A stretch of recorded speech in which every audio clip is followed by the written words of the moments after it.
Britain's decision to leave the European Union in 2016 marked the start of a long and unclear road for the country. While many nations are still today vying for a spot amongst EU member states, no nation has ever chosen to leave, presenting the current government with the challenge of working out the terms under which a Brexit would occur. Current Prime Minister Theresa May has offered multiple plans for a soft Brexit, in which the country would pull away with some terms already worked out, but has been consistently rejected by her members of parliament. Now, nearly 3 years after the referendum, the conditions under which Britain will leave the EU are still undecided. With yet another extension given by the EU for the Brexit deadline, how is the general public reacting to all this indecision? Is there a way out of this political purgatory? What a soft Brexit is doing is saying, we realize we owe about $40 billion under our current obligations. We'll pay that. And we'll act as if we're still a member as it relates to the single European market, etc., for the next 2 years, so that any changes once we leave, we've got some time to negotiate.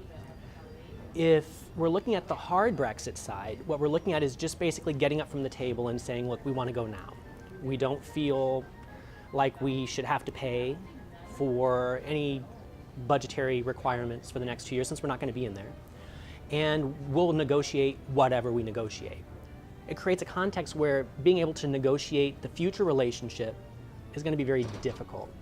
So many would argue a hard Brexit means any disruptions to trade, foreign relations with the EU are going to be exacerbated if they walk out the door. Polls suggest that if there were a new referendum, that Remain would probably win.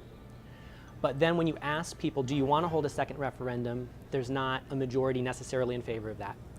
If you ask people, do you prefer May's Brexit, there's not a majority for that. Do you want hard Brexit? There's not a majority for that. So you've got a disconnect between what party leaders want and what their memberships want, and an electorate that doesn't quite know what they want either. So I don't know what Parliament can do right now that would sort of square this circle, so to speak. The EU wants a mechanism to say, we're not going to play with you on this one. So the reason why that June 1 deadline is there is to sort of ensure that the UK is acting in good faith to a large extent. If June 1 hits and they haven't run candidates for the EP, then it ends up looking like a hard Brexit. I think for people who voted to leave, they voted on the basis of a campaign that made a lot of promises that were not realistic. So I don't know how you create a context where you leave and then provide everything that leave promised to those who voted leave.